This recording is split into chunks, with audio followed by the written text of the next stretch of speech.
We have roughly 2 minutes, but that being the case, without hearing any confirmation of their arrival or their disappearance, there's nothing there. So we will, if you all are amenable, hit the ground running. We'll dive into the heart of the moment where we left the characters and speed along from there. Works for me. Got one eye, Yep, sounds good. two eyes, Works for me. and three for the trifecta of it all.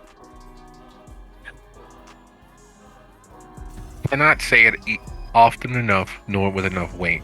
I truly enjoy this hobby. I truly, for the opportunity you all present by being here to share in this hobby. I appreciate your time, your energy, and the lives of these characters you breathe color into. That you all construct whole cloth on the fly, and we get to experience their lives, their deaths, their happinesses, their joys, and all steps in between. Can't say it often enough, but I will continue to say it as often as I can. Thank you. And without much further ado, until we don't, this is for the record, without a shadow of a doubt, Soup City Sins, Sheltered or Saved, Season 2. Tonight's episode is Shadows of Stars. There are 100,000 ever-growing amount of things said about you. Whether it is the exaggerated idea that it is the most beautiful, great city left in the world, or the strength of its neighborhoods, which are villages and towns unto themselves, or the ideal that it aspires to as being the first and last great American city, or the idea that Chicago doesn't break, doesn't ever shatter into a million trillion pieces under the weight of all of the happenings throughout it. And while New York is the city that never sleeps, Los Angeles, the city of angels, New Orleans, the city that care for God, and Las Vegas, the city of sin, Chicago is, well, Chicago. It is indivisibly its own entity, made of a melting pot of boots on the ground, nose to the grindstone, broad shoulder, Lucas. It was once said that loving Chicago is like loving a wife with a broken nose. It's from, of course, from a different time, but the sentiment is true. It is a city that can be as ugly as sin and heartbreaking as hope. But once it actually gets into your blood, once it actually manifests as a part of who your identity, it becomes your identity. You become Chicago. It is made up of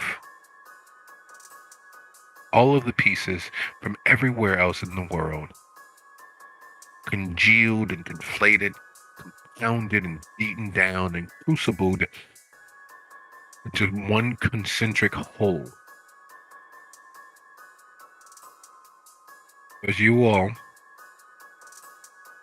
with dawn threatening, once more, yet again, stand over the remains of the once living.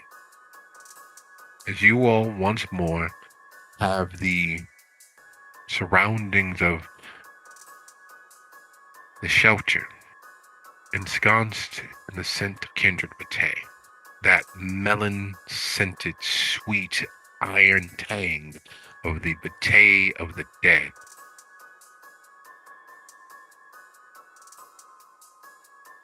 What is it that you all, after the long, ardent fight The screaming, the roaring, the hissing, the fangs extended, the declaration of, "You don't understand!" Now quieted.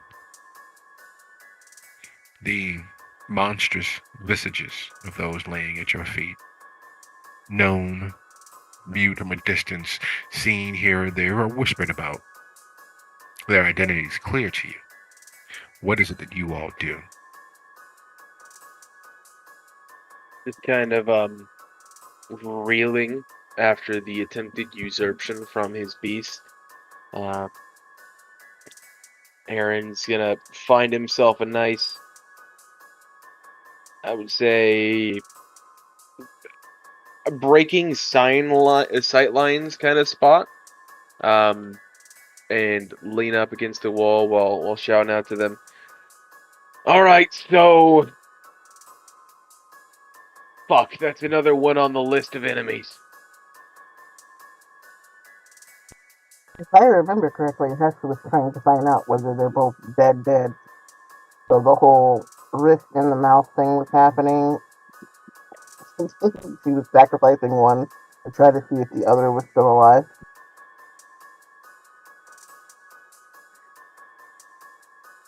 She was. And with bated breath, unneeded inhalations of air, she waits. Time, which is something that you should have an endless amount of being an immortal, is never on your side. Time, the thief of all ways and forever, sits there with you, pressing down on your shoulders, growing heavier by the moment as you watch as all of nothing happens. A twitch, change, silence. If they were at least living, you'd have the opportunity of watching their chest fall or falter, the inhalation of air. If they were alive, the eyes would flutter and twitch. Sometimes even in torpor, Kindred's eyes respond autonomically. But in this case, by the blood, broken and rearranged by the curse of their kind, those unnerving aspects don't present themselves. So you're left watching what seems to be nothing. Empty, dark eyes staring skyward into the emptiness of the darkness of your ceiling. Cold, gray, and bruised bodies. Slashed, torn, ripped leg. And as a Tremere, you know the tricks the mind plays. Did they move? No. Or are you just staring at them too long and the uncanny valley begins to crawl into the corners of your mind? Was that shift in shadow? Was that them moving? Was that a twitch? No. Is the shadow growing longer? No, it's not.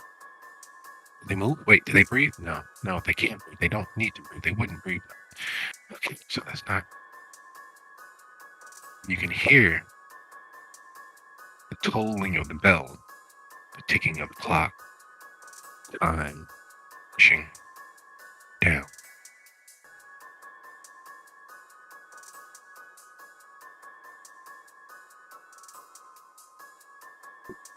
Well, shit. I mean, I don't think they're coming back, and I don't know who sent them. Only there was a way to figure out who fucking sent them in the first place. Don't you all have all that? Oh, that spirit mumbo. I think I It's saw all that. that. I could be wrong though. What? Not that it's any of your business, because obviously you don't know what we can do. But It's no day. what? It'll be low. But their Anybody hear day is that? ground cold. Oh God! Nope, Not again. just you. Just you. Is he just?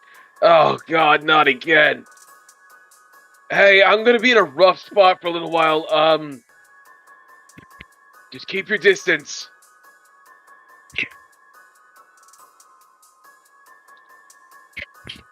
Still kind She's of really raises an cautious, but eyebrow. she's gonna stick her face just a little bit closer to his mouth to see if it's them talking or something else.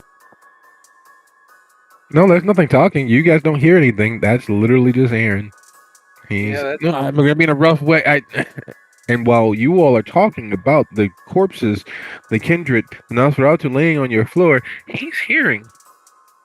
He's so sweet. Just drink it. I am blood. This is my body. Way to heaven is the blood. The blood is the life. Drink it. Aaron ain't looking too good, Hestia. If you're close enough to see me, that's bad, he says as he kind of just like squishes himself against the wall a little bit more. Okay, well, since we don't think we can get an answer, what I'm going to do is she steps up very carefully, very slowly, putting Theo kind of behind her and backing them away so that the bodies are more towards the middle of the room, and she motions to them to Aaron, do what you need to do. And as she says that, just do what you need to do, the implicit like permission of that's when he breaks.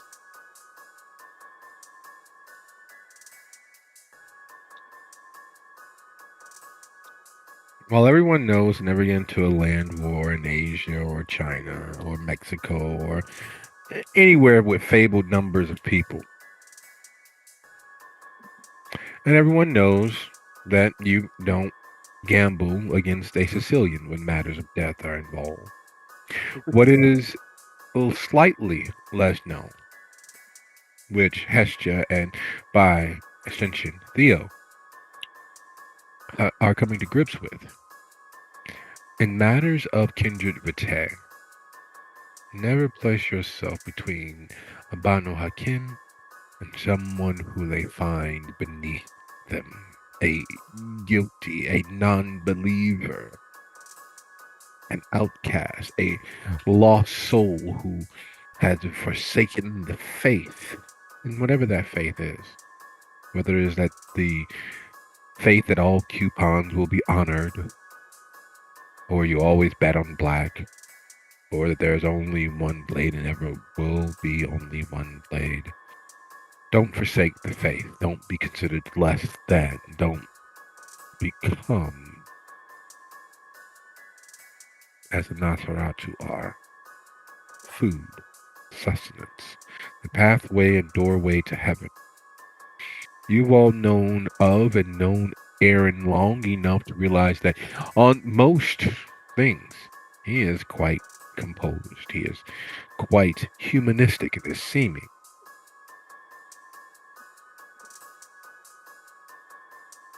First time watching or partaking in sexual congress is a shocking thing. It's worse when it's someone that you didn't expect or view with any semblance of sexuality to them. Your mom, your aunt, your dad, your grandpa, whoever it is. Someone who is beyond the pale of consideration for sexual consort with one or another being. Seeing it happen is a scarring moment, a traumatic thing. And while you each, in your own way, have come to grips with what your beast, your intrusive thoughts, your passenger might do, watching it happen with another person is another matter entirely. Because as he does, as he sinks fangs, as he gives into that drive and that lust for vitae, for blood, for the life of another being, part of you is disgusted. Part of you is, oh my God, that's just. And at the exact same time, part of you is jealous because you know what it's like to consume blood. You know the pleasure that rips through you. You know the world exploding sensations of having vitae slide down your throat. You know what all of your neurons firing feels like. Even with cooling vitae, even with cooling blood, you know that pleasure. You know the peace in that act, in that moment that comes from your passenger, your beast, your intrusive thoughts going quiet just while you're ingesting. And everything else is so divine.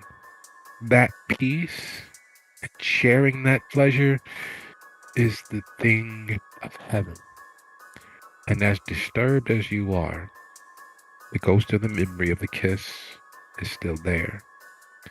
And watching Aaron debase himself and get down on soon to be bloodied knees, blood soaked ends, and the best the kindred of what little vitae they have, those feelings, those moments, those thoughts are rocketing through you at the speed of thought, faster than light, faster than any sound you've ever heard, but still completely intelligible to you.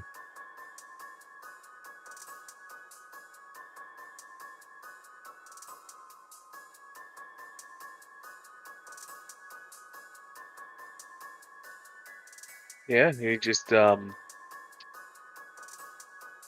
he's a very resolute man. So when he breaks, he breaks. When there's that moment of weakness that can be taken advantage of, that he finally lets the cracks show through. It's messy. It's perverse. It's terrible.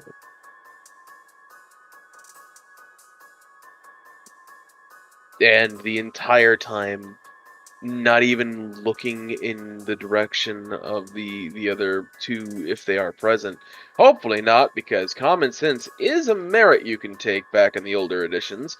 There is no semblance of a conscious awareness that they exist in this moment. There's only this thing before him.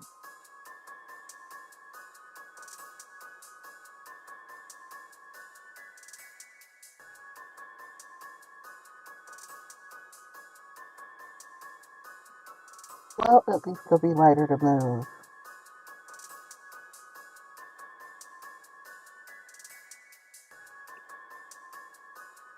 Ew, it's What was that? hoping Aaron licks the floor so he doesn't have to clean it when after he's done. Yes, goes, at least they'll be lighter to move. Well, there is that.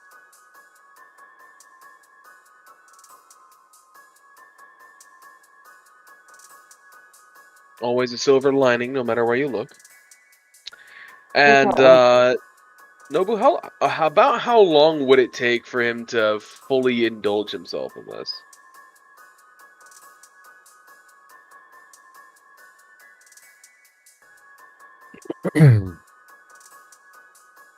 Truthfully, honestly, for him in that moment of giving in, finally letting the walls of Jericho come tumbling down, time stops being a factor or a consideration. And for someone who is as timely as he is, who's someone who's focused on getting things accomplished, it is another one of those stumbling hurdles. Because somewhere deep down inside him, somewhere past all of the pleasure and joy and feeding, somewhere removed from the annoying, all too loud, because he's inhaling, cooling the blood. He's lapping with his tongue and absorbing in every facet he can. Pate sticking to his teeth and his tongue getting in the way because it's not lapping hard enough, so he's sucking and slurping. Time doesn't exist, but there's a portion of him, very small voice, whispering squeakily somewhere in the dark recesses of him. These were kindred. These were brethren. These were members of the tower. Something sent them here to either assassinate or be assassinated. Something is out there. Someone is out there. Time matters. And it's that little less than 1% of 1% of 1% that's squeaking down in the dark somewhere in the basement at the far end of the estate. But he knows it's there. He can feel his voice vibrating off the walls, tinnily bouncing off the windows, but he can't make out what it's saying exactly.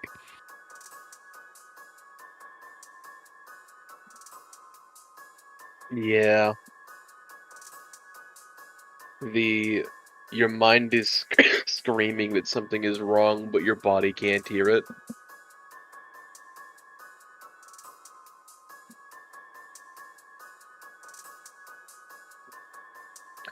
Well, I suppose what are you two up to during this? Watching it happen. Oh, that's Jealous that they are not partaking. Angry that it is happening, and there's no way to keep it light as much as effort as you can in that moment, because the kiss is all of the needs of the kindred body and the human mind animating that dead corpse. All of the neurons and pleasure centers firing off at once. And while you all are dead and everything but laying still and not moving forever, so you don't have to deal with the physiological responses of that. You don't have to deal with the stomach gurgling and processing of a meal so sumptuous you wish you would die so that you don't have to miss ever being in this moment again. You don't have the physical moist expressions of pleasure's apex. You don't have the flop sweat that comes from that runner's high. You don't have those physiological responses, but you do have the mental feeling of all of those moments at once. You all know what the kiss does. You all know what pleasure there is in the blood. You know that in the blood there's life. And as you watch your friend debase themselves with pleasure, what is it that you all are actually doing? Having given them space, having stepped away, leaving them between yourselves and the door up out of the morgue, unless of course you go up the long dark tunnel that you normally keep hidden that these Nosferatu appeared out of. What is it that you all are doing? What is it that you all are contemplating, thinking, feeling? What is it that is going on beneath the cerebellum and the outer superficiality of your beings?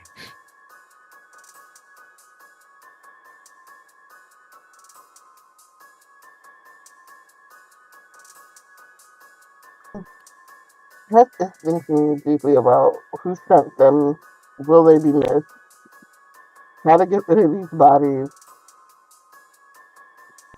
again, who sent them and why. okay. Do you voice this?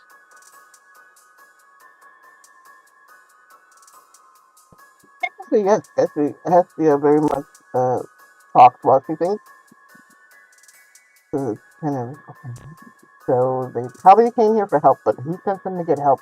And why don't they send them to get help? Why would they send fucking Nosferatu? Because they should know by now that we have a horrible fucking relationship with Nosferatu. I don't understand. I don't understand why they're here. But we also need to figure out how to get rid of the bodies. Well, actually, we should just put them on the roof, I think, and they would catch fire in the sun, but then it's not all the parts are gone. I don't know. So that's kind of like where her thought process.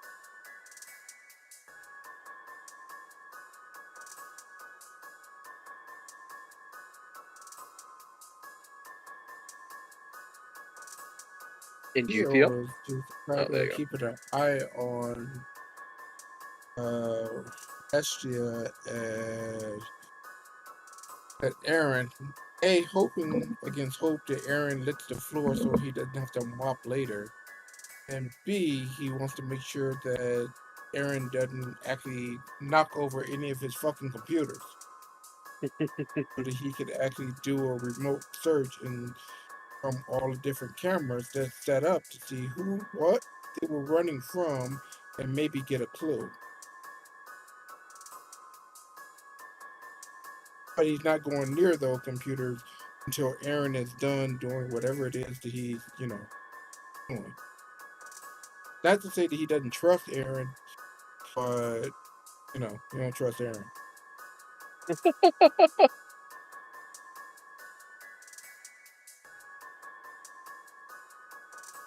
That being the case, with that path of thought happening for both, Theo, would you be so kind as to roll your wits plus technology as high as you can? And would you be so kind as to roll your intelligence plus either politics or leadership?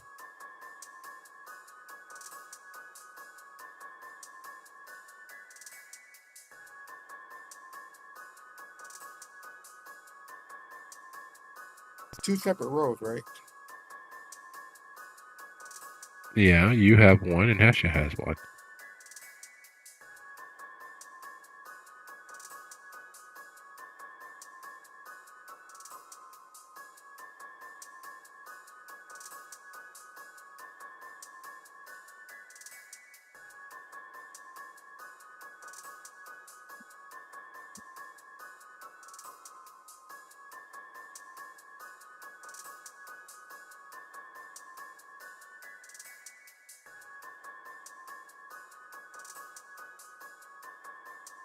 Go off. There is a often used trope of lightning bolts appearing over a character's head to visualize them being struck by inspiration, them having an epiphany. Light bulbs are used much the same way. If that was the case and this was a comic or a visual media, that would be what's happening with the characters as they ponder and hypothesize. You might even see the quick rewind of potential events and things lining up to get to where we are now. None of that happens for them. No visual to the epiphanies that they each receive. Theo understands this. Those cameras were, while not pre-set up. And much like every Ring camera and Ring knockoff, and the vast majority of public-facing cameras belonging to private entities and corporations, they are owned by the local municipal government as an extension and a loan from the federal government. The cameras that you set up, the settings you instituted, were to draw attention to anomalies, cold bodies. And while there is a potential for false positives, they are still triggered by motion. So a warm body in motion wouldn't cause anything. And unfortunately, because humans have a range of warmth, and your setting was for things outside of that range, any kindred worth their salt who simply blushed would be invisible to your cameras. Anyone stalking them while attempting to blend in with civilization, the daytime world, would be invisible to your cameras. Only those who thought that moving quietly and surreptitiously and out of bounds from mortal concerns would trigger your cameras. Only those entities that were associating with, around, and solely dealing with kindred would set off your cameras.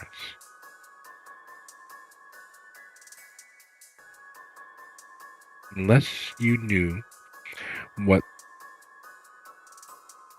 the kindreds looked like, unless, of course, you were watching the cameras and targeting kindred-looking faces, or kindred faces that you knew, they would be all but invisible.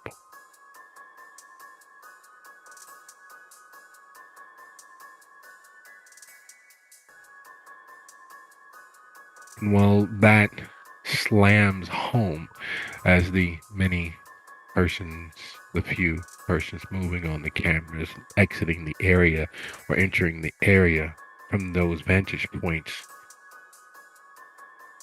that thought settles in and causes what little remains of the warmth of you to slowly dissipate. And for Hestia, the opening gambit of every chess game is the same. Not that every move utilized is the same, but the opening gambit of every game, every instance, is to get the other person to flinch, to see where they're leaning, to let them show you what they believe is important. One of the many things that were used in the great ruses of warfare, both physical and political, was to stake out a goat or a tiger.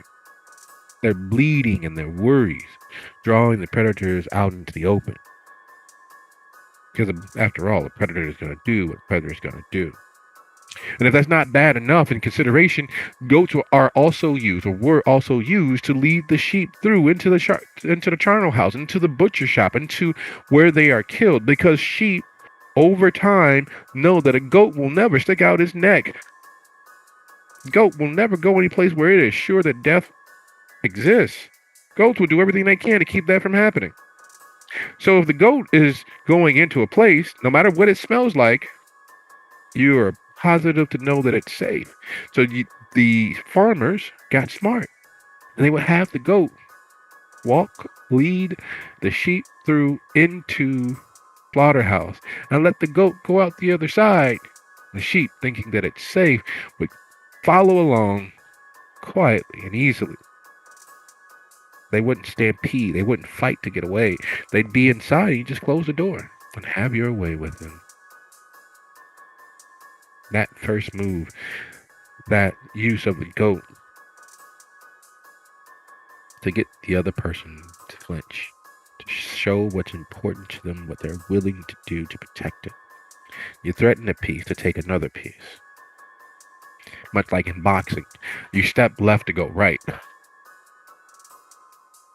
You feint high to go low. You punch just outside the defense to get them to overextend themselves. And you send a group of ill-suited persons seeking asylum and safety so that you finally have some proof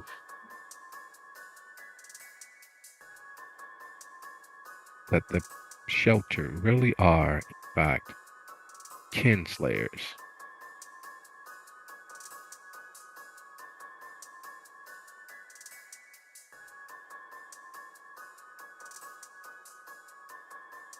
Whenever she figures that out, it's a fuck. It was a trap.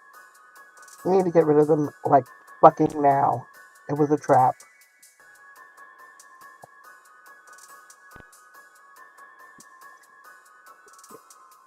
Kind of over in his little spot, just, I don't know why you taste so good, but thank you for it. Dives back in.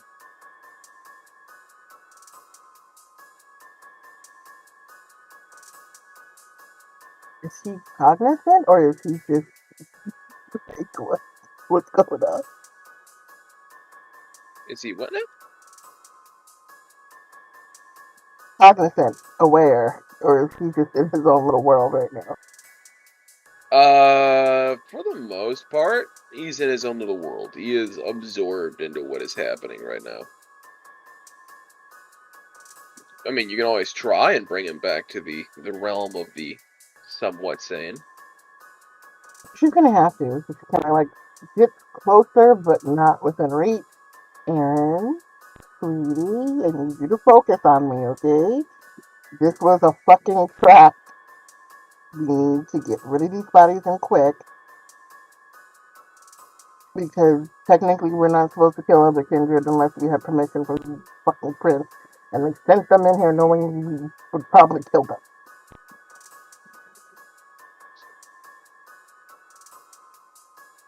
Oh, oh. Am I sane enough to respond? You are. All right. Now, am I still lost in the throes, or am I riding the receding waves? Oh, you're definitely in that afterglow. You're definitely in that post apex clarity. Wonderful. As he just, yeah, yeah, that makes a lot of sense. Oh, where, you guys have a place in mind? Obviously we're in the morgue. Fuck, I don't have time to put the oven on. I really don't. Why not? It takes hours for that thing to come up to fucking temperature. But I mean, I guess they're kindred, so they would catch fire a lot easier. Fuck, okay. Yes and no. Depending on how long they've been dead, you still need a certain amount of fat, which some of those bodies don't have.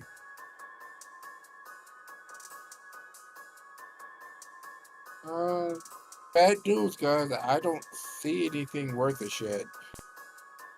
So whoever chased them here or followed them here was either alive, a ghoul, or a lackey.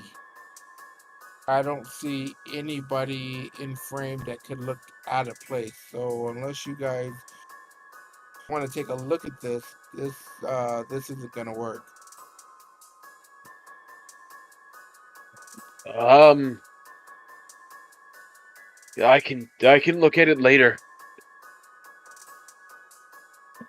It's a ghoul of some type, or it's a living being of some type, but they didn't trigger the cameras, and I haven't been here long enough to be on a day-to-day who would be here or not. But it should be somebody that's out of place. Um, but it worked for Kindred? It works for Kindred. It turns on whenever someone with a low body frame and motion is both true. So like if low body low body heat moves in front of the camera, it turns on. But if someone has like a blush, if someone's blushing or they actually have their heat up, that it's not going to trigger. But if they're running here, something is behind them chasing them, but I don't know enough about who's here and who's not the day to day to pick out somebody who's out of place. So, They came in through the wait. What you're telling me is that a blushed Kindred, or literally any ghoul, could just slip on in and watch.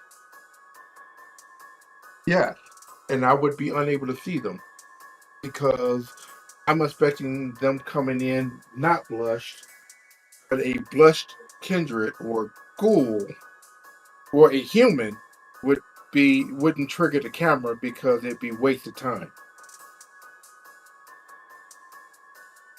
Oh, fuck. Did you realize this back entrance is supposed to be hidden from all humans? There's Until they ran through it, right?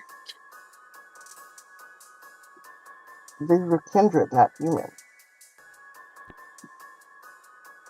They ran through the cameras into here, so why would they be running if they were not being chased? Okay, so what you're telling me is, and he just kind of getting a grip on himself and wiping off some of the blood on his pant leg. There could literally be another one in here right now.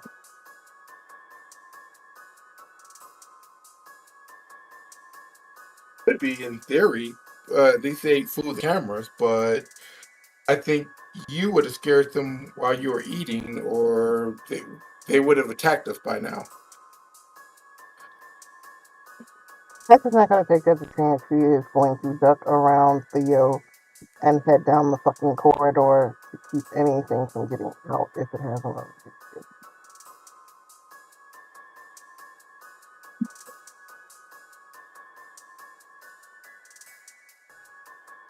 Oh god, this is a clusterfuck.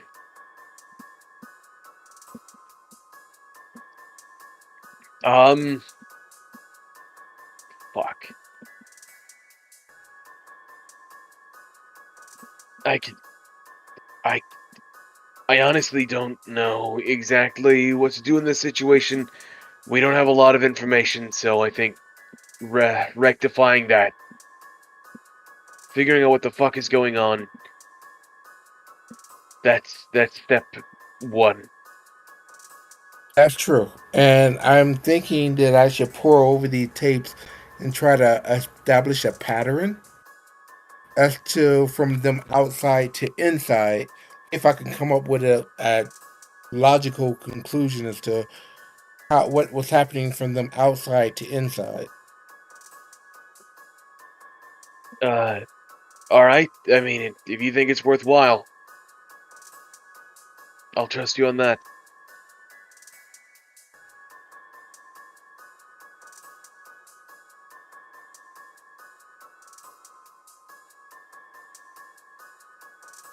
Being alone in the dark, Hestia, is not just a human fear. Being alone in the dark, because you don't know what's out there, is just as overpowering and fear inducing as being alone in the dark and knowing what is and could be out there. You, a version of you, a simulacrum of you, focused on infiltrating and reconnoitering the shelter to be out there. A version of you that looked like them could be out there. You know what you are like when you bend your mind to a task. Nothing save the complete obliteration of the world could stop you. And as you are, in fact, as you are, you understand that 1 in a million doesn't mean jack shit when you have nearly 8 billion people in the world.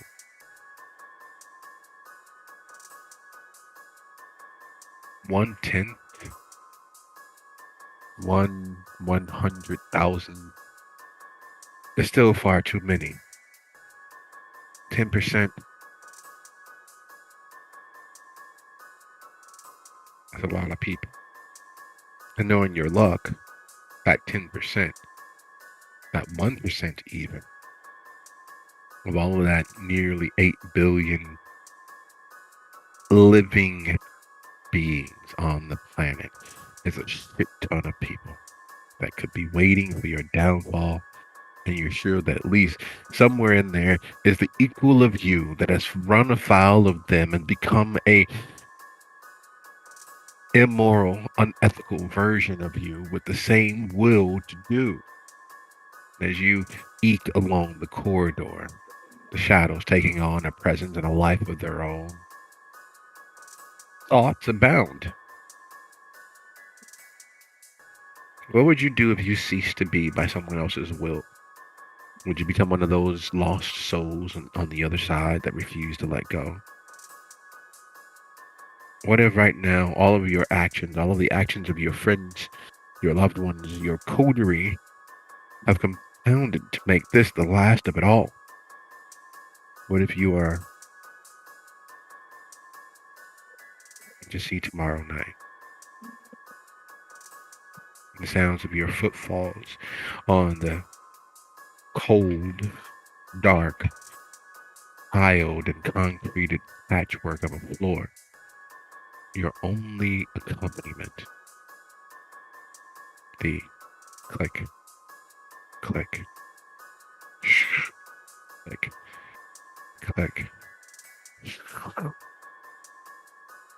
Like in the dark.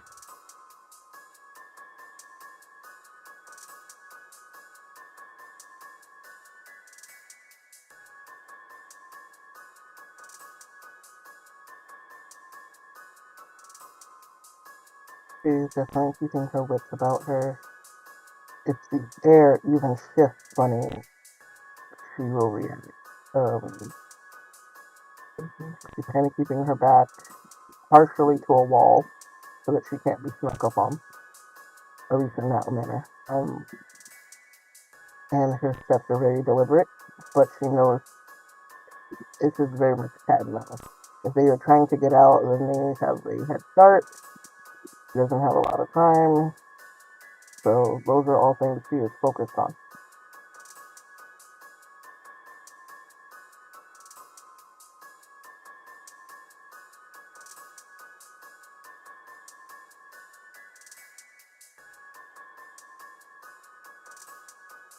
Would you be so kind as go ahead and roll your wits plus auspics for me as high as you possibly can?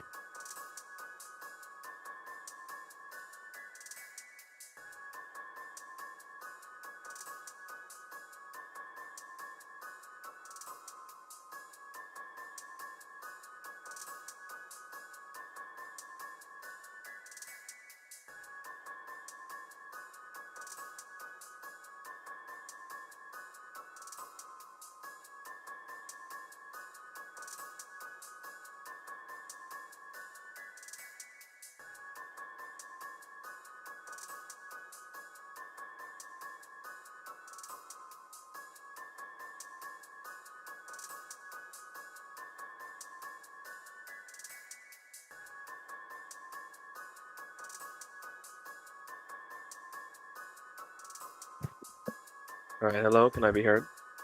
You can. Hi. How are we doing? I'm doing fine. Sorry about that. A little bit of technical difficulties, but it seems to have been sorted. Sorted is good. We like sorted.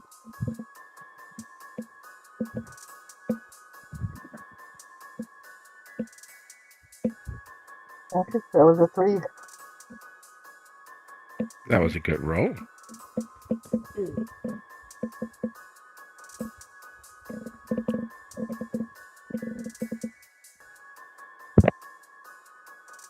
When alone in the dark, the mind plays tricks on you. The impulses of all of the chemicals bombarding the human mind usually causes a distillation, a dissonance, partially because every living being has a reality point. Because we are such semi solid bags of moisture, we take in data every moment of our existence, even while asleep. There's a range and a proximity for that data. On a clear day from a slightly elevated position, and by slightly elevated, I mean a foot or two incline, the average human with perfect eyesight can see up to 3 miles, as long as there's no obstructions in their way. However, while you can see that far, you can't hear that far. And there's a difference between the effective range of sound and the effective range of sight.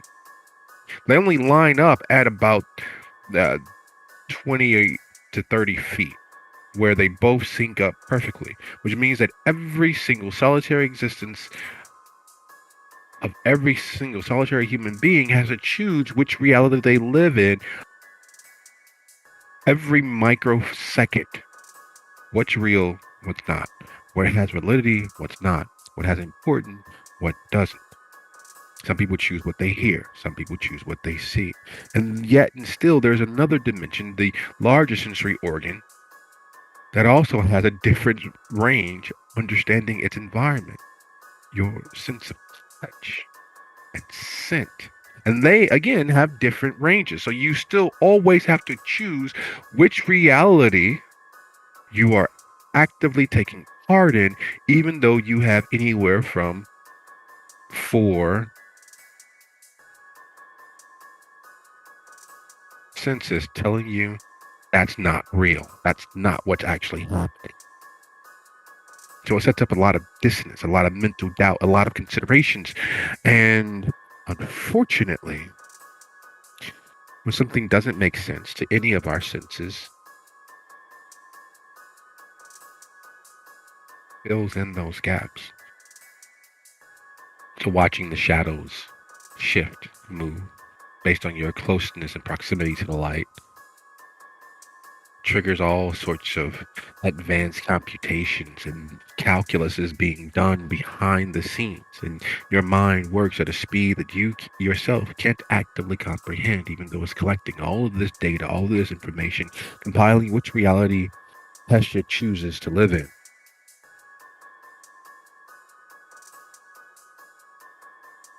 To the door and make sure that it's secure.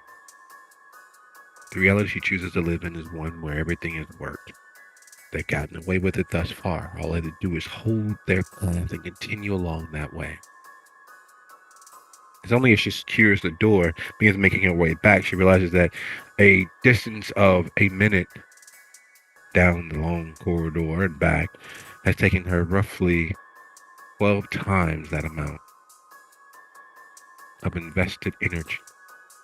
12 times that amount of microseconds and epochs that she's lived in. 12 times that amount, all for the corridor to be completely 100% safe and secure, without, even with all of the infiltrations they had. So again, she gets to choose which reality she's actually in, what sort of feeling she has on that matter. And while she makes up her mind, staring at the cameras as if his life depends on it. Because then the truth of the matter is, our lives, our existence always depend on our choices and what we do with the outcome of them.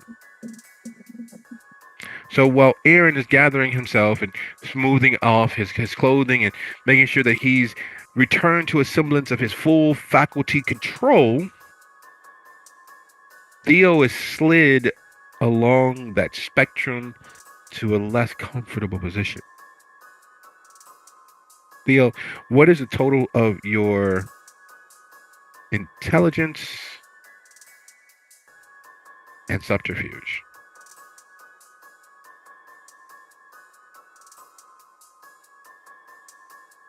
Um, 4. There's an average of 2. It means you are nearly there. You're almost spit spot and absolutely perfect. There's the ring of cameras that you have managed to hide and out of the way pathways towards the shelter are absolutely perfect. There's no way that anyone who didn't know they were there would be able to find them. There's no way anyone unaware that they might be seen would know that they are there. And so you're scouring for the 12 minutes that it takes Hesher to go there and back. You're scouring and rewinding and fast forwarding and working feverishly.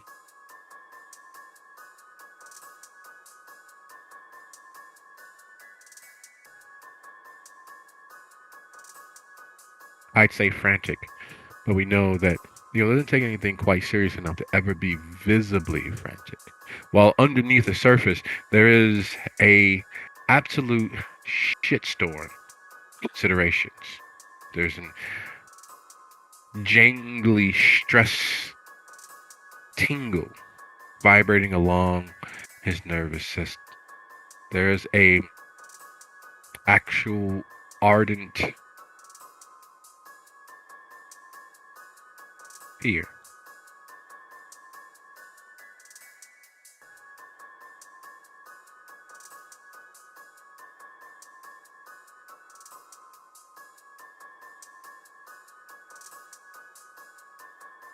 And as that fear metastasizes,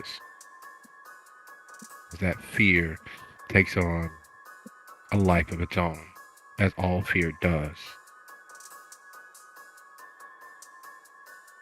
he looks into the camera, rewinds, fast forwards, and rewinds. Fast forwards.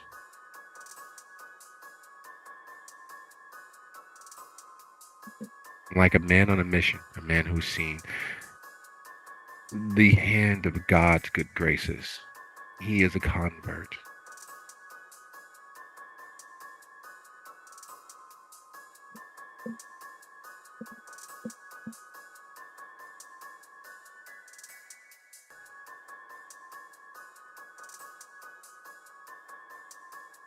Anything useful over there?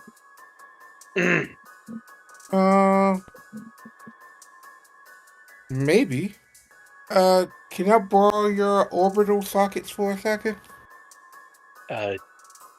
If you are asking me to take a look at it, I can. Yeah. I'll promise not to touch anything. Yeah. He plays this at one third speed. 2 seconds before that image pops, all the way to the point that it walks away. This looks. Does this look familiar to you? That's the problem. She doesn't truly walk away. She takes a step and it begins to cease to be.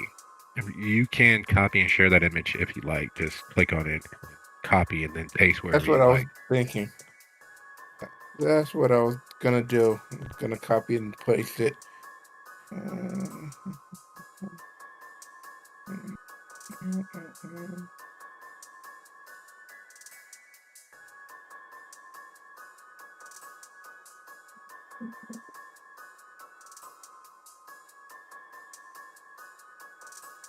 All right, image received. Perfect.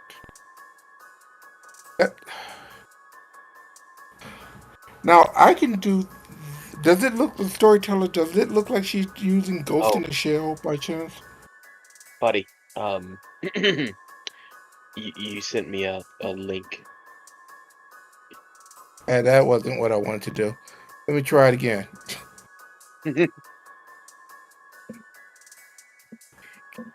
She fades from view after stopping and staring into the camera.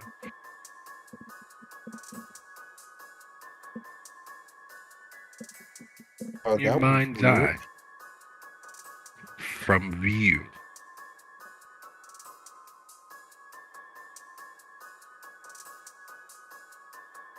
She didn't trigger the camera.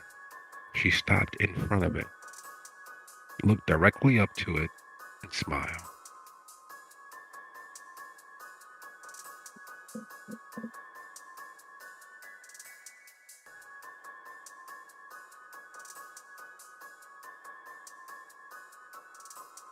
Look familiar to you?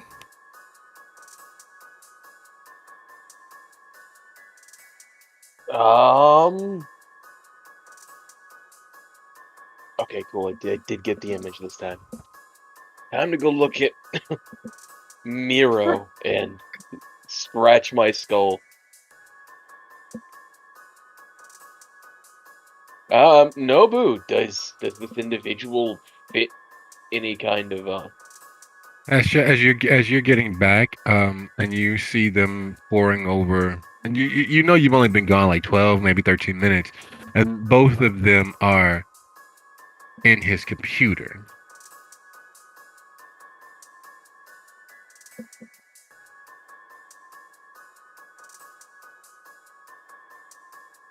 Hey, X, he says, kind of noticing her come in. Apparently we've got a looky-loo. Thanks for the backup, guys. Just saying. But then she goes to look at the camera.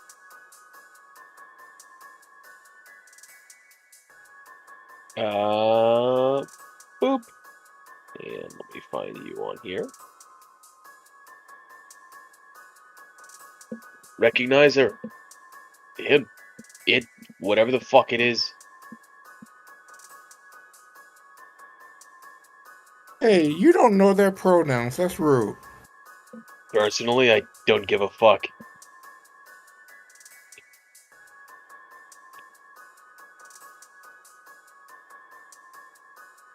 Regardless, do you recognize it?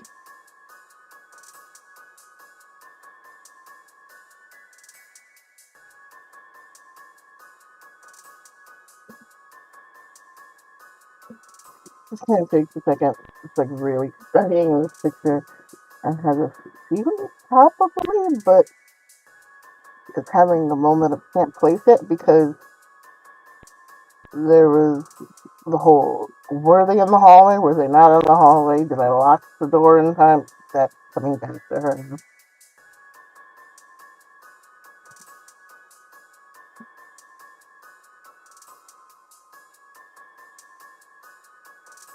Okay, so Well, there's one thing that's obviously sticking out to me, which is problematic.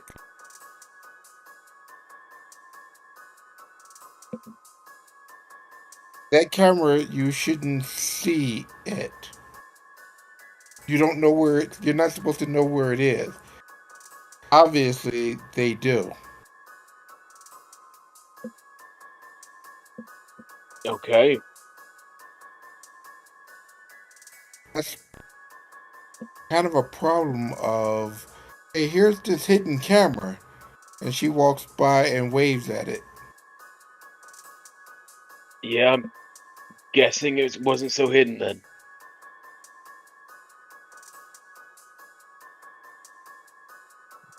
It was hidden so well, I didn't even know where the fuck the camera I put. So there's a problem there.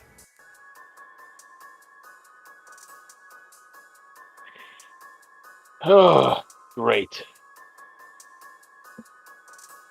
Nobu, I've found them in the leaderboards, so to speak. This I don't necessarily recognize this individual, do I?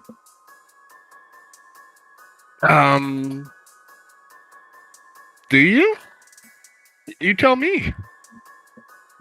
Well, given the circles they hang with, more specifically an individual they hang with, I would think that whenever I do properly get into an investigative mood for that particular individual, I would pull up them just due to their acquaintances. But I have, at this point, yet to do any, as far as I'm aware, investigations Fuck. into their acquaintance. Yes, that works. Oh. Oh, what's wrong? My life. Vaneka has been looking for a reason to potentially kill us the whole time because he was mad about his ghoul mate. Salt is a loose acquaintance of Vaneka and also a Nosferatu.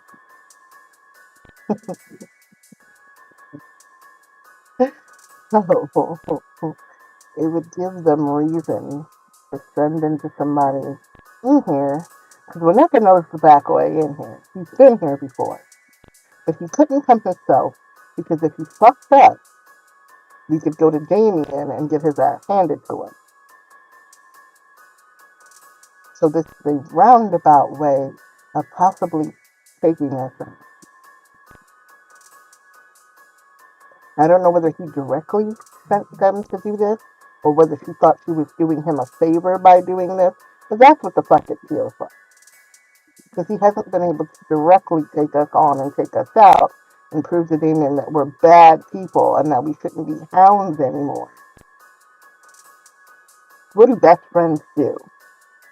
Cover for each other. Get rid of the mean girl. Well, uh, is she a primitive? I don't think so. As far as I remember, the Nosferatu didn't have a primitive as far as I remember. They probably have one, I just don't remember which one it is. Lead. Okay, because if we are primitive, we could just stick you on her and problem solved. Oh, that's hilarious, but legitimately, If they know about this, this is bad. He kind of gestures towards the mess. This is extremely bad. So, how do we stop this from becoming a... Do we need to head to Damien now? Storyteller. Do I know whether that would be smart or not? I have politics. Politically, you all Um, are politically right now. You all are sitting on proof that you all, without reason, without justification, and with no political backing, violated the tradition of destruction.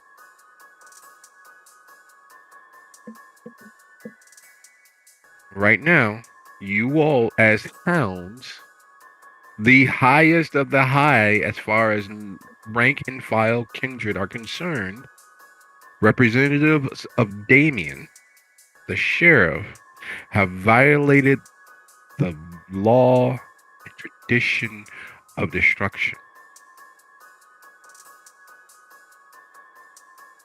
If an investigation is done, like an actual investigation, you all have cameras which verify the existence of kindred, which is the tradition of the masquerade.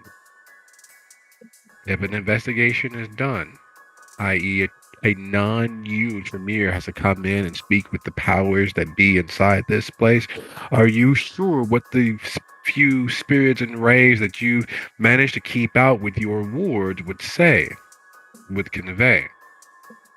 Politically, yeah, you can call in your favors, but then you'd be owned by someone and not an ally because Damien can't stick. Well, you can. You can leverage Damien, but you've already leveraged him. You've already killed the kindred in front of him.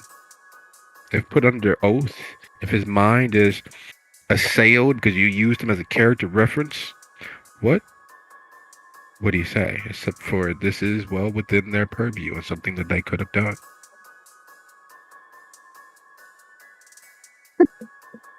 So we can't call Damien because then he is a character witness, and if they press him, he's going to have to tell them what he knows, including what happened to the other primitive. So Damien's out of it. Okay. We can't call Damien. But we are sitting on proof that we fucking broke good tradition, and they will also want our cameras, even though they don't typically use technology. They can still subpoena them in a court of kindred fucking law. Okay, then how do we twist this? Make it look like we were defending ourselves. we can't. We destroy the tape. We destroy the cameras. So that I there could are do no that with cameras. no problem, but that I could do that. That's not a problem. Problem is, even if I destroyed the cameras, it doesn't. We did just murder 2 people here, and she could tell Wineka we murdered them here.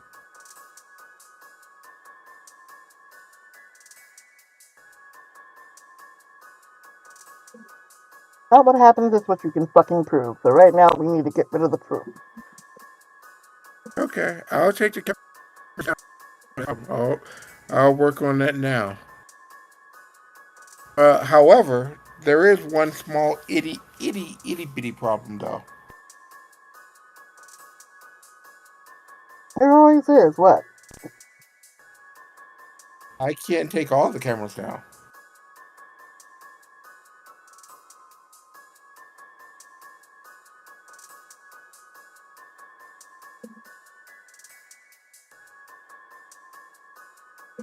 Yes, they literally face palms. Take down what we need to take down and what would have seen anything here. And I don't remember putting fucking cameras in this back hallway. I would have put them outside. I put them outside, but what I'm referring to is the cameras that I can't take down are the ones that were put up by the U.S. government that wasn't me. If I take those down, we have an issue. Yeah, but they shouldn't have been in this back hallway to the morgue. Who put those there?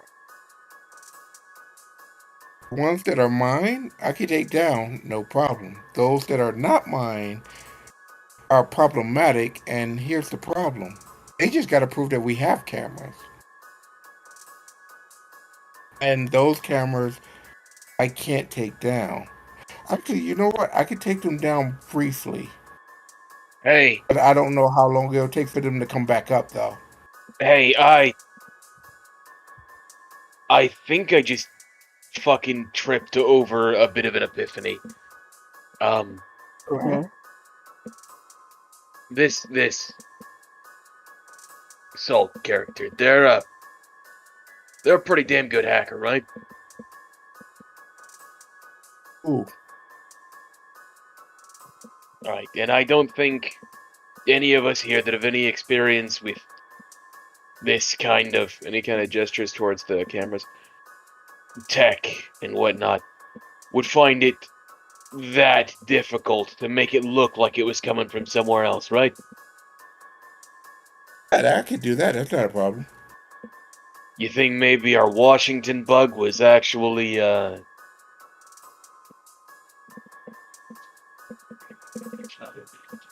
bitch?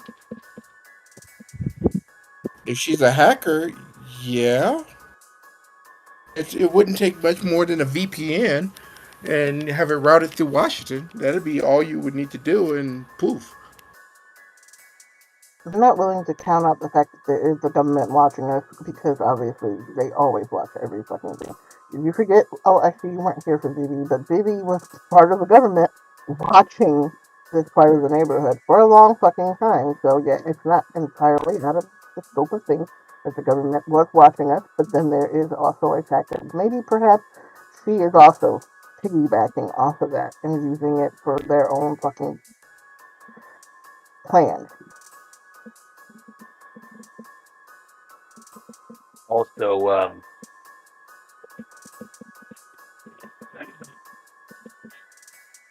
I might have an idea of somebody that we can go to. You do realize that I am a hacker, so while I can do anything that's needed, I also have friends who can assist me doing whatever it's needed. So I just need a plan of action. Okay, sit back as far as you can and lose the evidence. I'm going to help lose the physical evidence right now. Aaron, who do you think we should go to?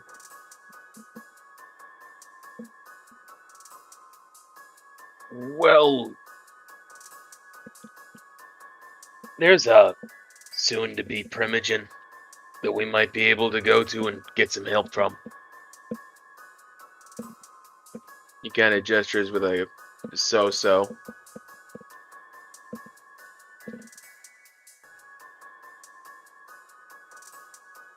Nobu, is this the primogen that the Banu have installed? Or taken steps to install? Yes, the emissary, your boss, Hell yeah. your section chief, as it were, Absolutely. Khadija Al-Kindi. Now, Miss Elkindi obviously would have her price. That is only reasonable. But making sure that this doesn't lead to all of us 4 or so pounds lighter floating down the river, I think it should be more than acceptable, right? Yep. And in saying that and agreeing, she starts getting the bodies together to get rid of the actual physical evidence. Well, I'll get the cameras done. I think I'm going to get all the cameras down.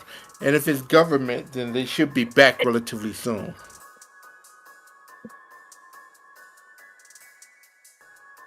If they're not government, then they'll be gone permanently. Fun. Well, I mean, the thing is, if it's not government and we take the cameras down, they would have to come back, put them up, and if I see the network comes back up, then we know there's a problem. We can see who put it up. The government would be able to just put like, you know, the telecom to come out here and do that. That wouldn't be a problem for them. If it's not government, they would know that those cameras are burnt and they try something else. If I'm being completely honest, if the government has semi-secret CCTV cameras out here, they also wouldn't just set them back up in the same spot. Exactly. And that's what I'm thinking. So I can pull the cameras, that's not a problem. Pull their cameras too, not a problem. Absolutely, that's getting done. Firstly, though, have you scrubbed the tapes yet? The tapes are on my server, so he Rub pulls the them program now. and he just pulls the program, completely erased them, and completely erases them, and actually cuts the feed on them permanently. All right, so done. is that everything that those have ever recorded? Yes, that's everything that I've recorded on my network. Okay. Note, I was going to make a suggestion, but it seems we've gone the burn it all route. It may look suspicious that any and all of our camera footage has been eradicated after the accusation. But before I burn those cameras, can you buy me a little bit of time? I'm gonna see if we can pull the information on who that other network is. Is there any chance you Because would if be it's able to not make a us, copy?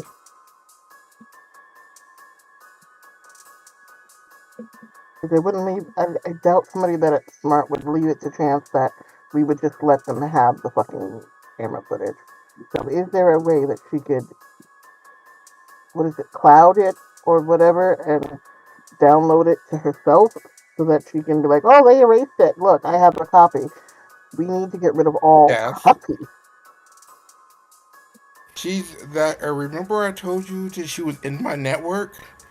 That's how she would have done it. That's why I was saying getting rid of the footage before I take everything down. I want to see if I could find who this person is before I burned it.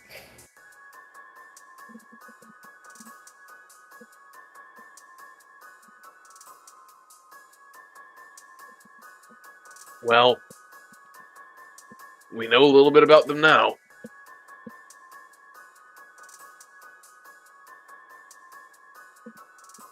Do you need anything I more might before have to you? put some money up for. I may have to put some money up. I'm gonna call some of my hacker friends to see if they can help me bust through her firewall and actually find out if she's using a VPN where she actually is, Okay, and then we can absolutely. go ahead and bust her hands. Absolutely, we do need to deal with her eventually. Especially if she was the piece of shit that set all this up. But before then, am I reaching out to Al Kendi? Yeah. Okay. Am I reaching out to my hacker friends?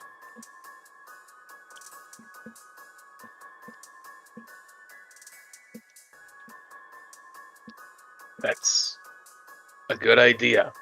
It is, but how many people of them can you trust? Hackers are hackers. We're hackers. We trust everybody about as much as you trust other Tremere has to.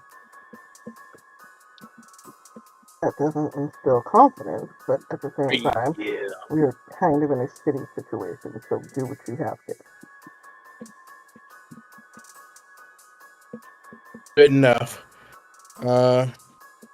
Storyteller, Theo reaches out to his several hacker compadres No. and puts up a bounty of he checked with Hestia, Aaron. Okay, real He quick, just to confirm, how how are you addressing like what your bounty? Are you sending out a picture or something? hell no. I'm sending out Okay, the good. IP address.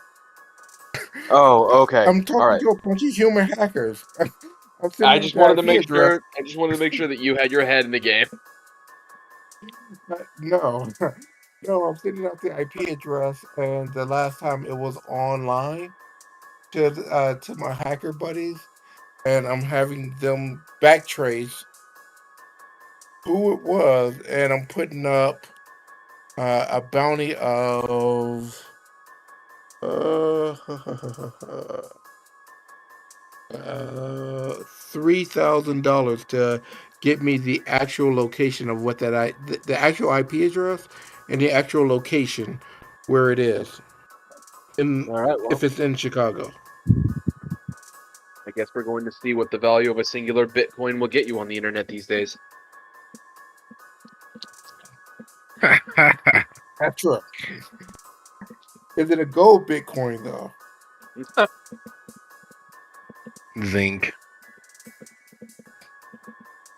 Because if it's gold, then it could be like it has the same value as a gold coin. Yeah. You mean a golden dollar? A Not gold quite that coin from high. the John Wick universe. It's all about faith and fidelity and trust. It's about so very many things that can be summed up with it has value, depending upon who delivers it. A fluctuating promise. And in that same state of a fluctuating promise, reaching out as you both do electronically to your sources. While that is happening, and Hesher considers why once again the shelter is a charnel house for the ones living. It is 50 after the hour. Let's take a quick 10 here and be back at the turning of the hour exactly.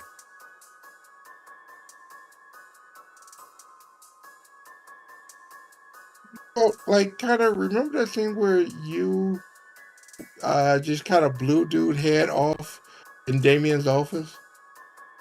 Okay, so that was a narrative thing more so than me like actually blowing his fucking skull cap away. And I say that because like my firearm is very ineffective against kindred. Generally. Like Eugene's isn't. if we were to be like purely based on mechanics, which by the way, thank God we're not, um then my firearm would be kind of poopy. Okay. Hmm. All superficial damage is cut in half. Yep. Which is why kindred who are experienced in dealing physically with other kindred are specialized class, usually useless everywhere else. Except for when dealing with Kendrick. Except for when physically able to engage with a kindred without any repercussions. Because that's the truth of the matter at the end of the day. Most of the combat is emotional. Most of the interactions are actually social, where you can actively actually deal with kindred and have it be a done. Engaging another kindred always comes with repercussions that only magnify because, well, you can only deal with kindred physically, which is compounding the initial reaction to your initial actions. It's literally throwing gasoline mixed with kerosene and baking powder on a thing. The baking powder, of course, is going to oxidize, which makes the fire hotter. The fuel for the oxidized implement will be the gas and the kerosene causing the gasoline to burn a little cleaner and take a lot longer to dissipate while it is still being oxidized by the baking powder. And on the cycle goes. But yeah, physical altercations, typically handled cinematically, only compound the problems that you're facing. Each of those moments, each of those instances where the shelter has been the bully badass, physically threatening and interacting with any other kindred, if you haven't noticed, always causes the roosters to come home to the chickens. And it always, without fail, invariably, as a punctuation of some of the other stressors the characters are dealing with. For instance, when dealing with Newberry, as problematic as he was, the problems didn't compound for the coterie and the shelter until they took it upon themselves to physically end or Hestia directly. Her problems with the Tremere only got worse and got ratcheted up when she physically dealt with Sylvia, not once, but twice. For the shelter, matters with Critias ended as well as they possibly could have, solely because they did not engage physically. For the ending of, well, most recently, of Evan Klein and Rosa Hernandez, each of those moments compounded a emotional stressor that the shelter was dealing with from their past, only compounded and got worse when they physically dealt with the, either directly or indirectly, as the case may be. Dealing directly with Rosa, they won her over temporarily, Aaron and Hestia, with conversation and argumentation, and had her willing to ignore her own best interest in staying the out of things. They won her over verbally and with politics. Engaging in the physicality with the cultists and things getting escalated caused her to be lost. As a culmination to the indecisiveness and lack of cohesion the coterie was suffering, she, a physical reminder of that lack of cohesion, was disparate and went her own way and stood on her own principles, didn't consider communicating with the group, and the wages of that was her ceasing to be. Evan, God bless his soul, a driving decision for the coterie that required all hands on deck or no hands on the deck.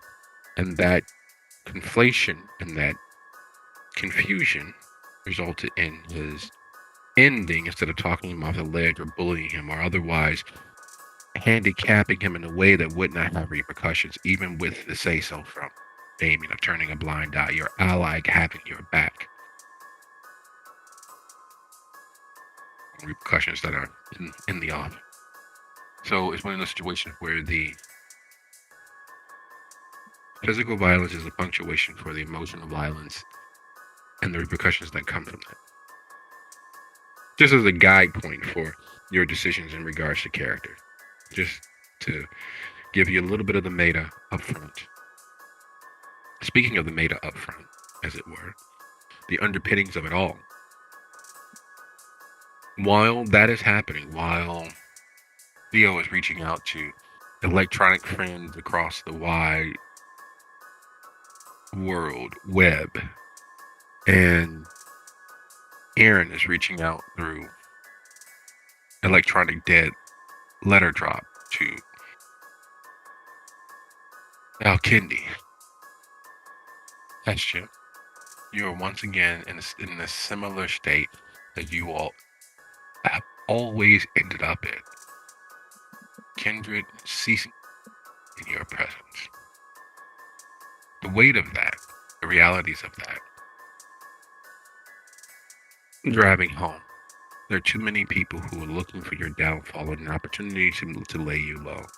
And now you have Salt, who knew where one of your cameras was and disappeared from sight. A witness out there in the night. A hound out there in the night.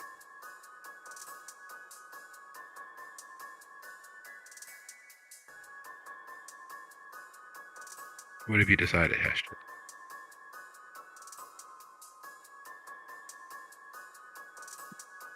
First and foremost is definitely getting rid of the physical bodies.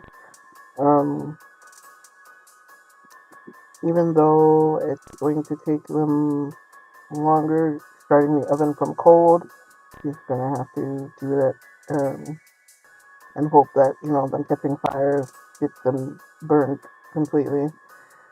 Uh,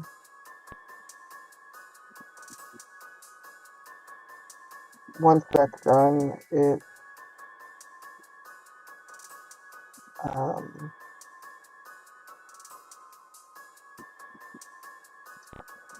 damage control. It's damage control because but Salt is out there, and either Winnetka sent her or she did it on her own. But they are preying on making what is left of her home in the coterie a target. They've already targeted them. They're praying for our downfall. So we need to not have that happen. And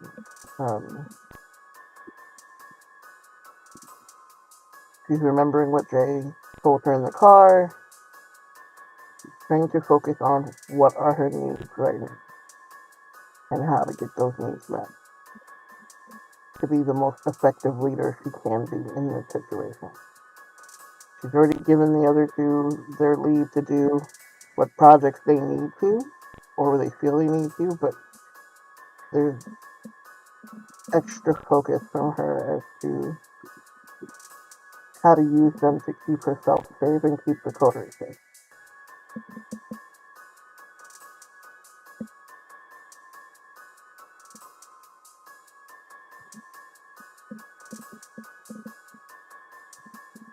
Who are you thinking about reaching out to for damage control? Who are you willing to, which board piece are you willing or contemplating on moving into action?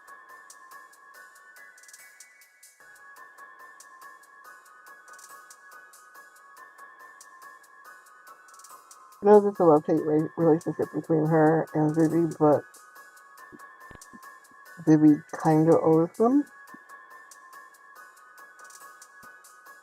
And Vivi is a fucking force to be reckoned with and can disappear and reappear. So she seriously contemplates reaching out to Vivi. Okay. You know what that requires. You were initially heading out to the south suburbs alone, unprotected, without anyone knowing where you were going. And while that is on the tip of your mental tongue, Leo, do you have contacts, retainers, allies, influence, or the merit and background? I have the merit contacts. 2 dots. Excellent. Which we still can have to go ahead and roll your charisma and contacts.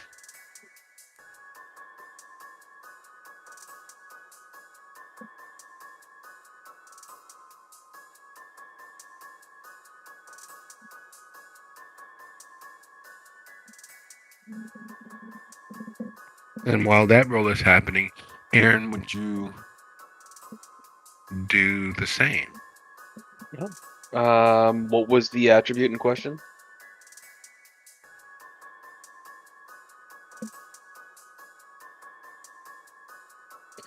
I have 2 dots in contacts. And while that roll is happening, Hester, coming back from the crematorium, having throne the soon-to-be cloaked kindred.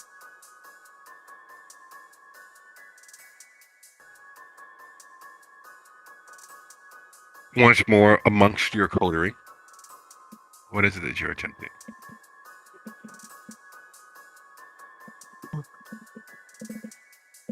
Have another potential ally for us, or at least somebody who's willing to do us a favor. But problem is, I have to travel to meet them, and I don't want to go by myself because they could very well disappear me when I go there. So if you guys are amenable tomorrow night, because I know it's kind of close to dawn now, we can take a road trip. And I can go see this person.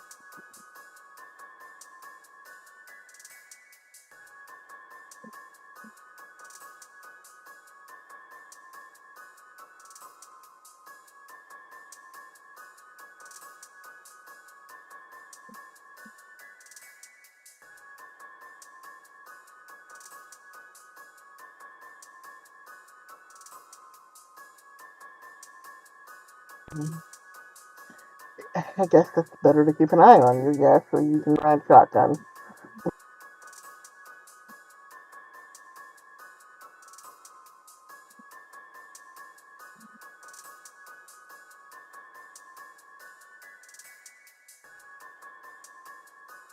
Well, if I could ride shotgun, I'm game.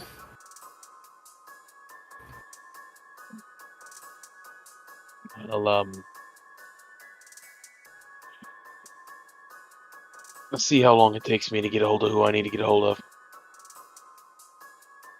But from what I'm aware of, I'm gonna have to be bopping around the city and leaving special packages in special places.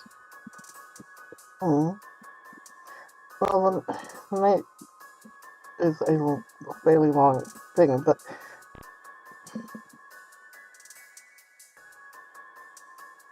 the reason I would prefer that you go, I mean, once we take care of what you need to take care of, the thing is, I think you and this person would get along fairly well due to your previous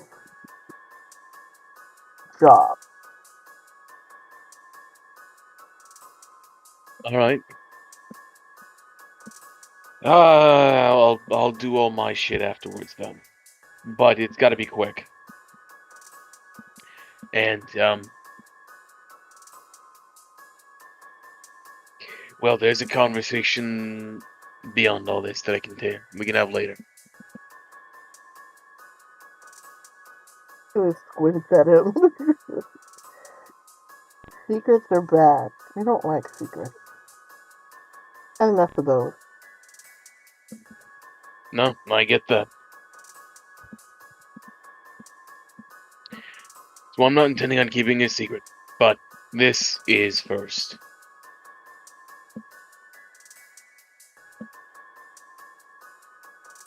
Okay, then. Have you two made any headway with what you're doing? I still have to clean up, obviously. Like I said, I've got a bit of a process. I can't just use the call line for this. Okay, well, grab a mop, and I'll go get the peroxide. All right.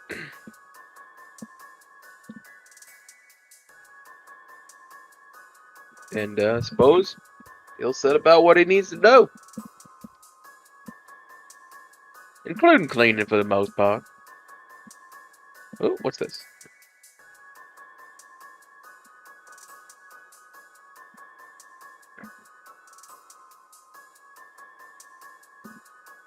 Oh.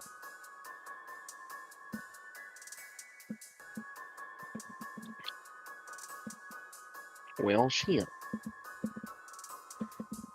Hey, Theo. Looks like the Yeah, computer's... yeah. That's it.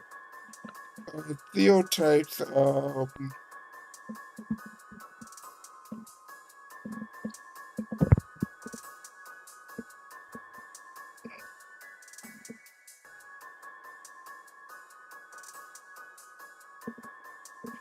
Alright, well, I'll let him handle that. Theo, if you need any input from my side, just let me know.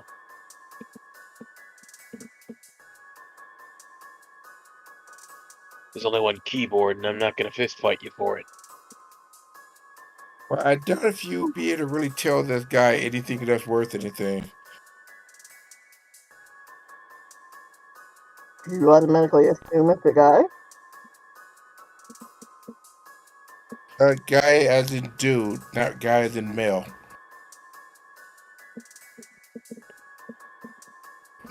Sure.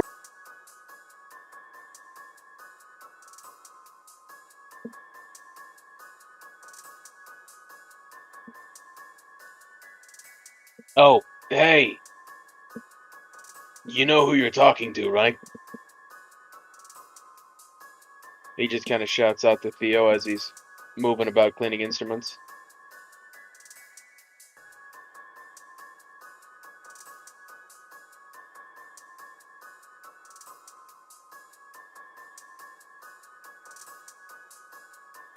Hello? Someone keeps losing connectivity. Yeah, I believe I am, in fact. So, he shouts out to Theo. Hey, you know who you're talking to, right? This Dax fellow, you're familiar with them?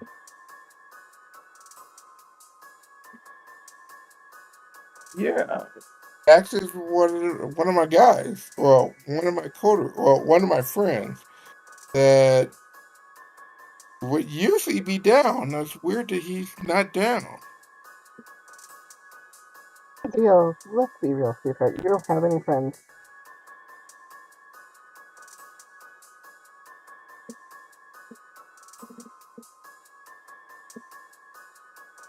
Alright. Well, if you can't handle talking to them...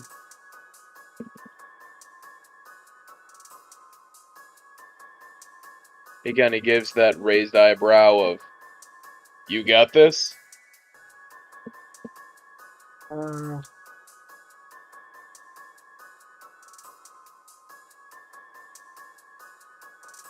Storyteller, Dax is allegedly one of my hacker friends, I'm assuming, right? I Dax is a contacted. very well-known hacker associate that you've met along the way. They popped up here and there. There was the whole thing about Ballard Industries. There was a whole thing about the Diaz. There was a whole thing that they've been doing across the area for the last easily half decade, maybe longer, because they seriously have cred.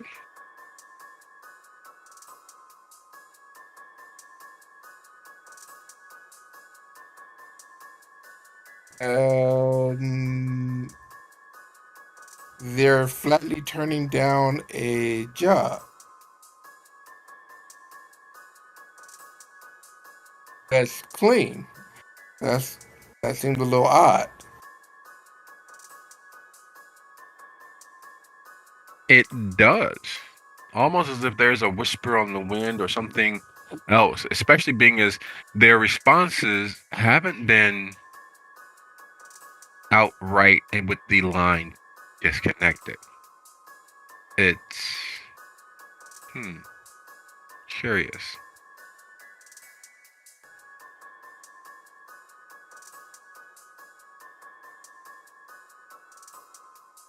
Hey, you sure you Because can I know trust them? when I Sorry. trust him, we go back a ways, but trust is not something that's really given in the digital community. Nah, man, I was talking about your computer. Are you sure you can trust it to not be, well, fucked with? Are you sure you're talking to Dax?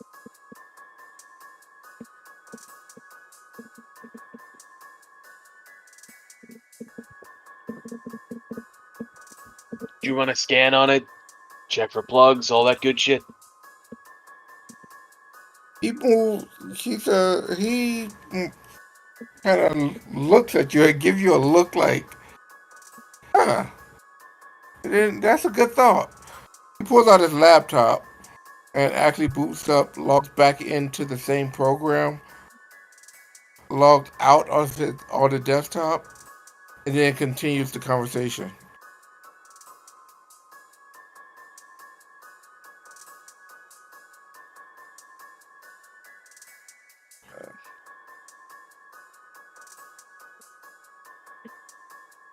Oh,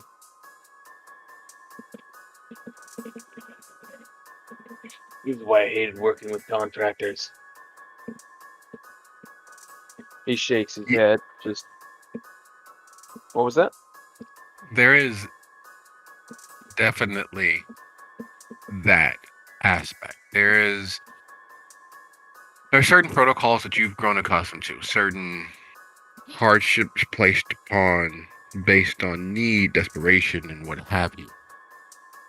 Seeing it from the outside, it seems like more of a pain in the ass than is necessary for anything.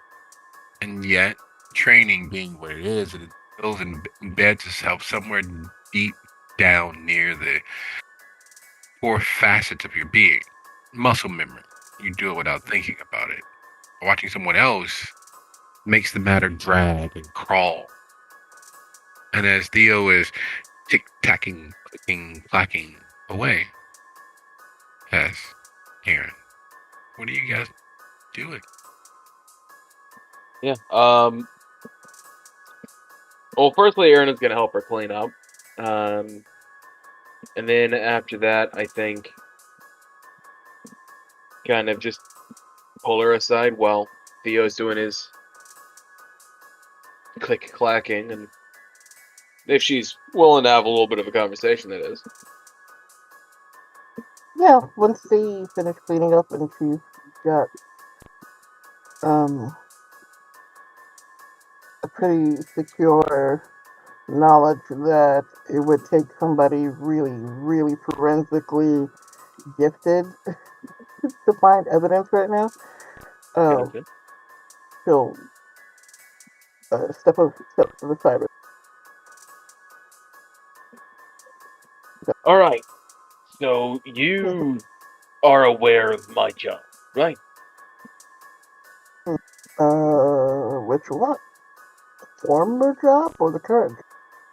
The current job, the one that keeps me from biting the dust.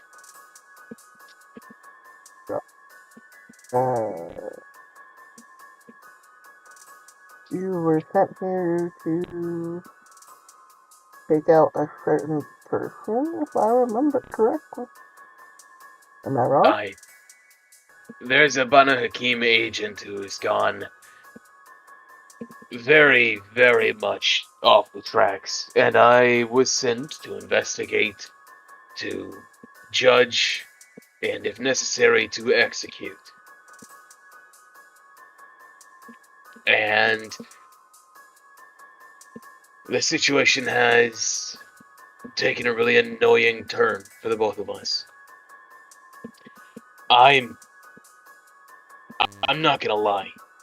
Getting tied up in the absolute spider's web that is the amount of, well, bullets whizzing at this place's head has somewhat distracted me from my original job. It's not a bad thing, really. It's not like I'm not making any progress on it, it's just slowing me down. And I have things here that I would still like to do. But I'm just, he says, kind of just looking off from the distance and taking a moment to try and figure out how to store his words. I may not be as around as I would like to be in the future.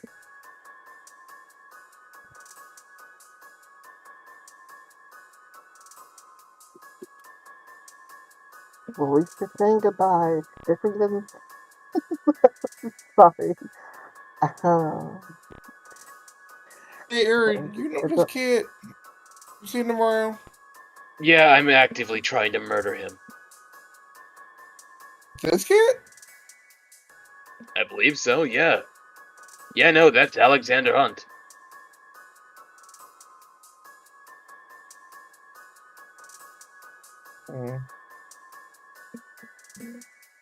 Okay, so this guy wants to find him. Well, What do fuck. you want to kill him for? Because business. What? Why is Dax bringing him up? Oh fuck! Don't tell That's me what they I'm handed the asking. contract off onto somebody else. This That's kid's a something you have to go hacker. You're a hit. read the screen. I get what you're saying. We'll do our goodbyes later, okay? It's not necessarily goodbye, Hess. It's just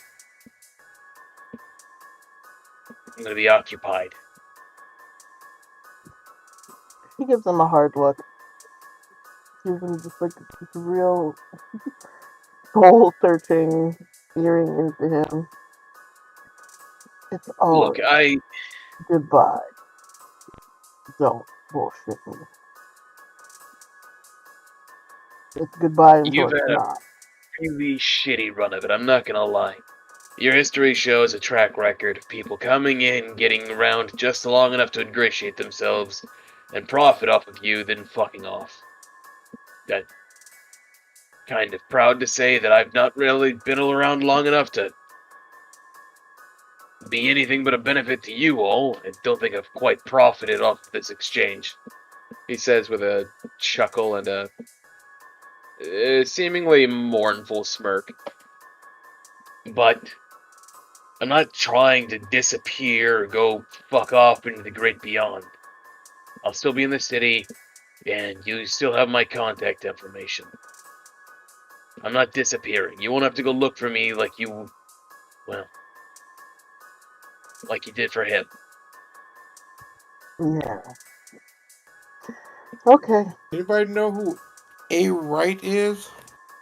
Yeah, that's me, Darren Wright. Well, you're his bitch, by the way. Yeah, all the techies say that, up until the point that they've got a gun pointed in their face. Well, don't shoot him until he can do what we need to have done. Okay, what's he asking for? To find Hess Alexander will, Hunt. Hess will turn Okay, Aaron towards the okay. computer and shove him in that direction. Hey, Theo, last my information said they were shacking up in the Anarch stronghold.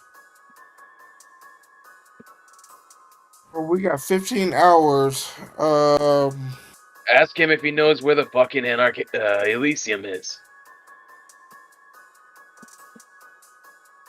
He's a storyteller. Wouldn't this guy be mortal? No, this is a Banu Hakim agent. Would they? Doesn't everybody think that you're mortal? But that's kind of the thing. It'd be like typing that is kind of, he's not, well, well. So you didn't take this job from a human, did you, Aaron? I'm sorry, but what part of I was sent here by the Banu Hakim says that a fucking kind told me to go kill another kindred? Well, investigate another kindred. I really gotta stop thinking like a hammer. All right. Well, he gave us 15 hours to go kill this dude. Well, Bag and find this tag? guy. That's what it looked like. Radar Okay, tag. okay, and did he say whether or not he knows where the Anarch Elysium is?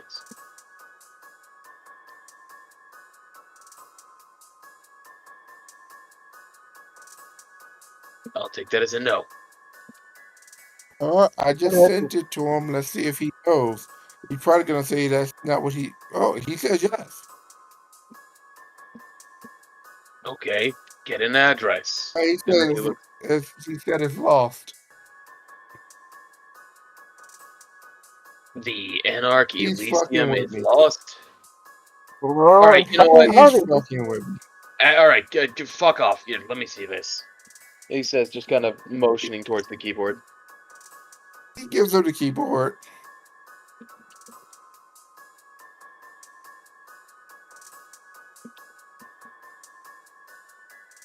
Hess just kind of shakes her head and It was about writing the morgue, putting things to rights, putting things away.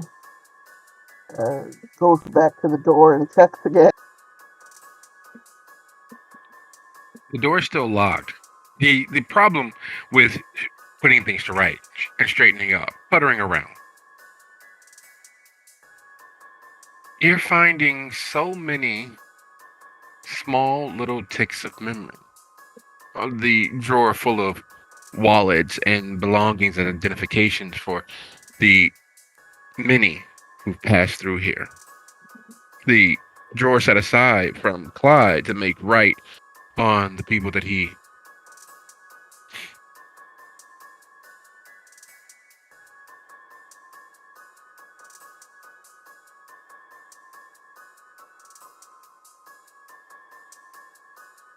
The fact that there are more small, nothing holes and cracks in the wall showing the age.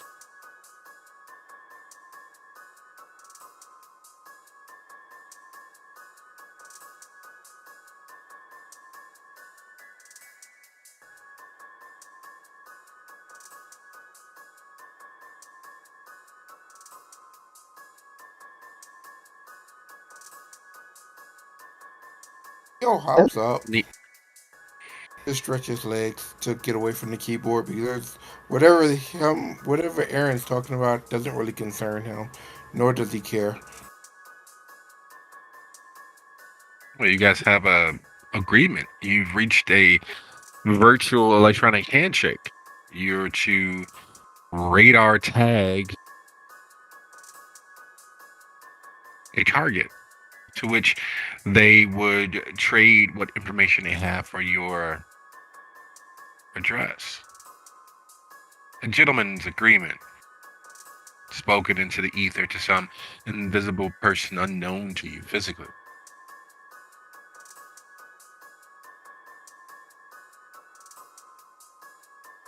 Yeah, but unless that doesn't concern me now, because I can't do much about that. So that's not really my thing. So Theo's kind of like, nothing much for me to do except watch him type. He's doing it wrong, so he just got to get up before he starts backseat typing. Stretch his legs.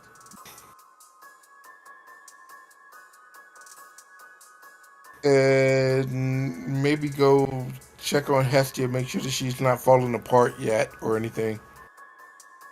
Oh, she definitely is, but she's keeping it together as she always does.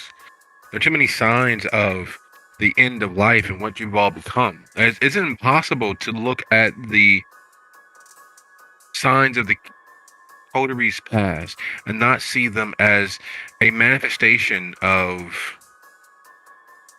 a god of death. Instead of creating something lasting, instead of passing down in the offhand something worth remembering, it is the end of immortality, the end of life in various different guises. He just. Alright. Well, they don't know where the hell the Anarch Haven is. Anybody here got any particular connections to them, or am I going to have to start a fucking raw dog meal here? Connections to who? The Anarchs. Their Elysium is where this kid was last holed up at, so I need to figure where that is. And gain access that isn't going to lead to me being drug in.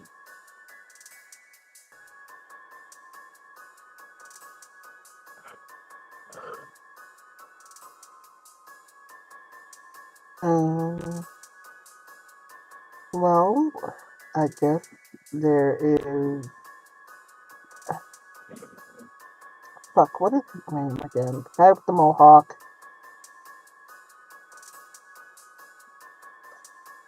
Sorry, my brain doesn't want to work right now. He used to sneak into. He used to sneak into the club downtown all the fucking time. Genghis. That's gonna pop into your head. Genghis. Genghis Anarch, yes. He's kind of the unofficial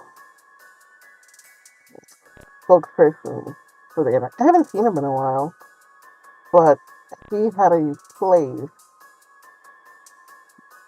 and he let us stay there once.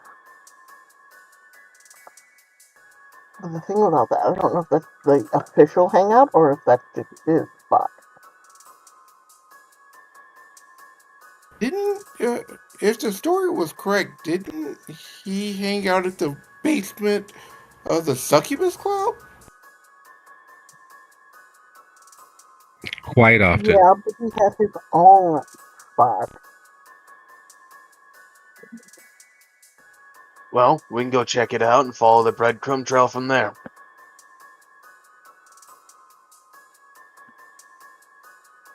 Well, we could do that. We could definitely do that. It's almost dawn, so I don't think we can do that now.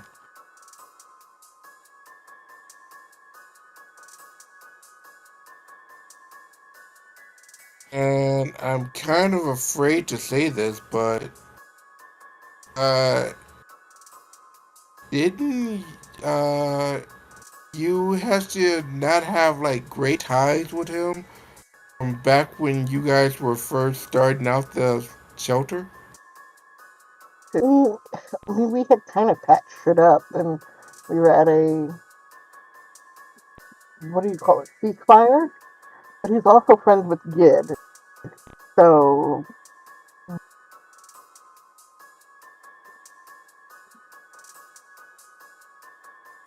That ain't good. Is he? Is he? Do you think he's friends with anyone? Or do you think Gid is using him at the behest of someone else? well, friends is a very loose term, I guess.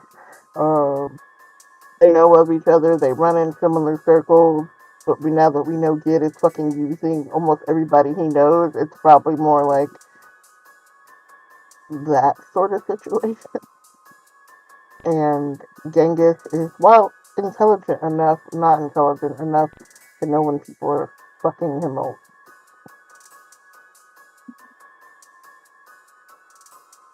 It's not smart enough to know that his right hand man is doing it? That sounds sketch.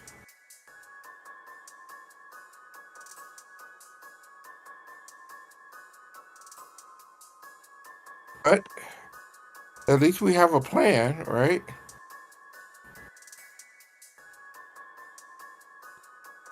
Yeah, Yeah. I guess we do. We got something.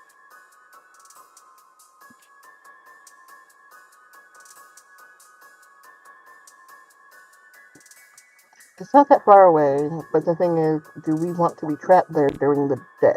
If we go there now, do we want to be trapped there during the day?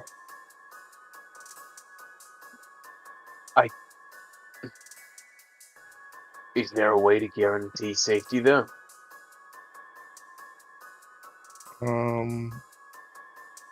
Succubus Club? Yeah. I mean, fuck. Uh, We kind of got to move on this as quick as possible, don't we? we do. We only got 15 hours, but the Succubus Club is corridor territory. Thing is, and again, I hate to be popping bubbles, but do you know what's under the Succubus Club? Have you really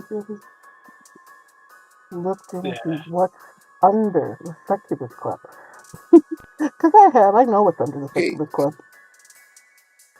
serious question, Hester. Do you think that I would know anything about being inside the Succubus Club? No, because you're not cool enough. Anyway, Aaron. Moving Exactly. on. Yeah. Um. Oh. I know a little bit about it. I just. Hey, wait a second. Actually, if this is what I think it is, we should be fine. Enlighten us, please. No. Well, fine then. Fuck it. He doesn't need to enlighten me. I already know because I've already been there. You're the one that's in the dark. And I'm fine not talking about it. Let's go if we're going. I mean, I can hack into the video feeds, and For several reasons, I will suggest you get nowhere near cameras for the foreseeable future.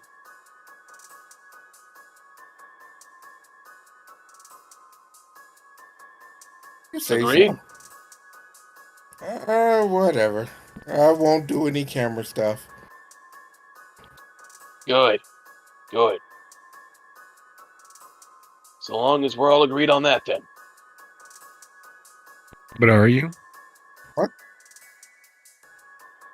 My question is, how do you know a hacker and not know a hacker? What do you mean? Dax? Okay, and? If he was a hacker, if they were a hacker, you know them. Okay. You didn't want to share that bit of information? Did I know a hacker?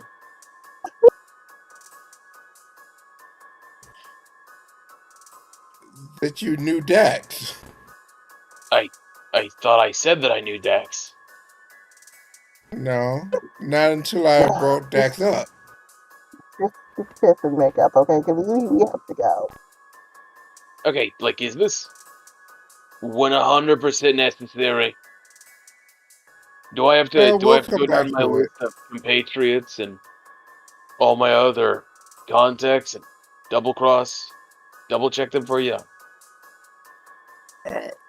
I will need that, but I guess right now we'll come back to it because we kind of gotta. We're under the gun. Yeah. I like you, buddy, but I don't like you that much. You're not getting a list of my contacts. What Especially about your ones that are... phone? No, you're not getting my phone either. So, moving on to serious business. Are we heading out? That's He a puts very his mean It takes door. phone cloner back on the table. I guess. it takes about 2 hours for a body to disappear into nothingness inside of the crematorium, the furnace the shelter uses. So you guys have about 2 hours before the bodies disappear. In that time, you all have touched on and reached out to various members around and across the city. But there's an elephant in the room that has not been addressed yet. And that simple elephant is,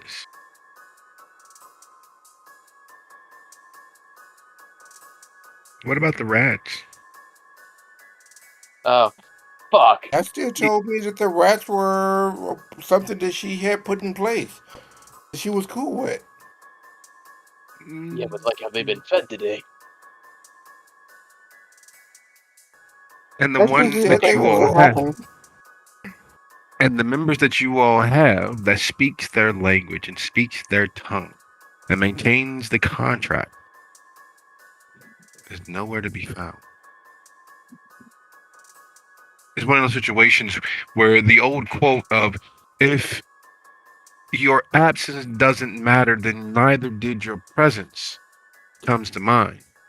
As at the end of the day, as you all are wrapping up things and hiding up in preparations to risk it all, risk it for a biscuit and head to the succubus, it's only now that the presence, the absence, the consideration of them becomes a facet worthy of your attention. You don't have your translator. You don't have your connective tissues with the beings who have made the shelter their stronghold right beneath your nose.